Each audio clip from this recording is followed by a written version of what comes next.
就在日军军部占据新亚大酒店的一段时期中，社会夜报突然停版。在停版3天之后，上海忽然爆出一件大新闻，说是在法租界薛华利路、金建国中路法院附近的电线杆上挂着一个骇人的人头，从早到晚围观者成千上万。当天大家都不知这个人头是什么来历。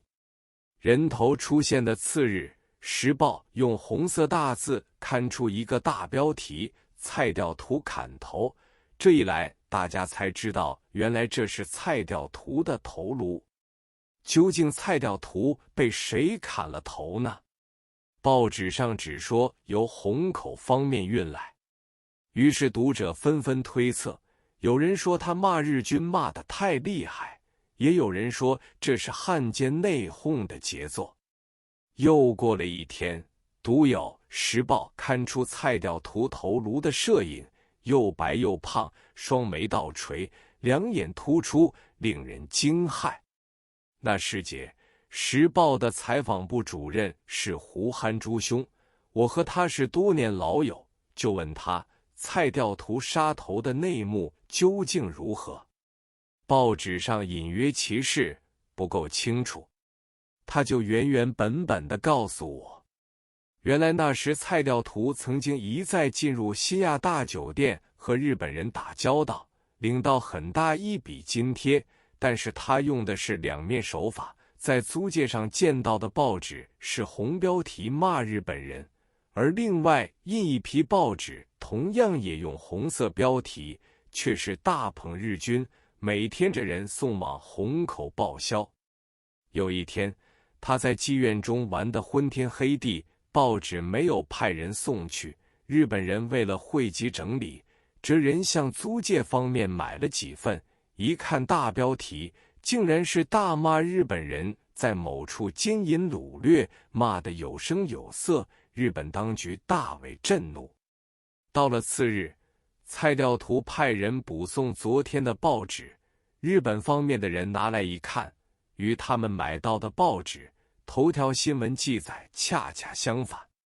日本人当时不露声色，引诱蔡调图到虹口，拳打脚踢，使其全身受伤。在他极度疲乏时，车拉到江湾体育路，叫他自己掘了一个极深的泥坑，令他站在坑中，由常玉清的徒弟把泥土倾倒下去，埋了他的身子。等他断气之后，把他的头割了下来，送到新亚大酒店销案。这个头颅首先浸在浴缸中，到血液流清之后，面孔又白又胖，于是送到法租界，挂在电线杆上示众。照日本人的意思，是对不忠实而用两面手法的汉奸们作为惩戒的示范。憨珠兄还说，《时报》登出这个头颅是从法租界台拉斯托路、今太原路验尸所中摄到的，所以特别清楚。这时我就想到林清的母亲叫蔡调图为杀头的，竟被严重。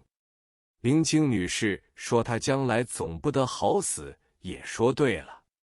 人口突增，空屋街满战事逐渐扩大，住在战区的老百姓纷纷向租界上逃来，不仅是上海四郊的人，连苏州、无锡、镇江、南京的人也都避难到上海，于是上海租界的人口突然间直线上升。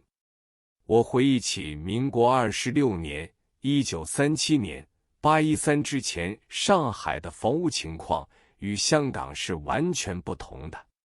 上海的房屋在南市都是旧式宽敞住宅，有庭有院，屋高2层，深度则有2进、3进至5进，每一进必有一大厅，厅的四周都是居室。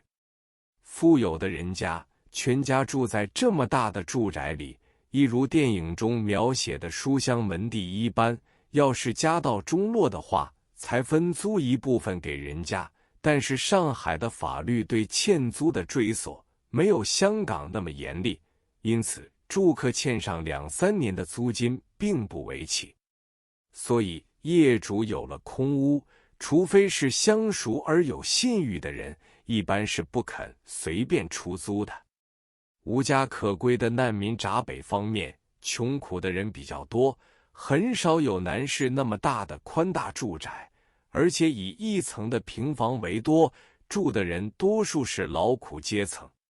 租界上的房屋就完全不同了，大多数的住宅都是弄堂房子，叫做里或坊。公共租界最有名的是大庆里、惠乐里，法租界最著名的有宝康里、霞飞坊等。里弄内的房屋多数是2层楼石库门的房屋，分1上1下、2上2下、3上3下等几种房屋的形式，有厅有房，还有附属的亭子间。此外，新式的洋楼是3层楼都归一家居住的。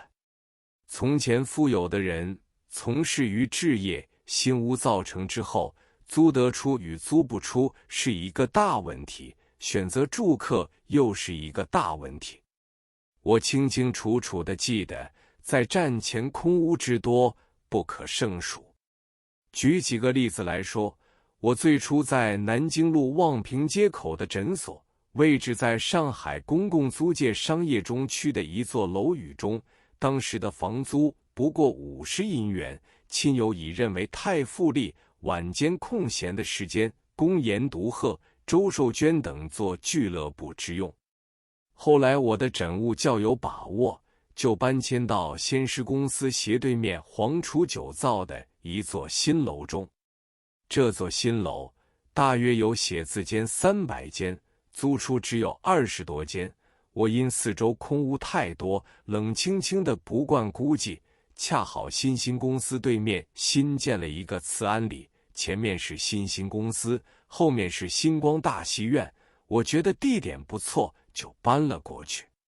初时房租是195两，每两约合银元1元4角，技术有时高些，有时会低些。我住第一弄第一家，那时间人口少，而房租贵，所以前前后后都是空屋。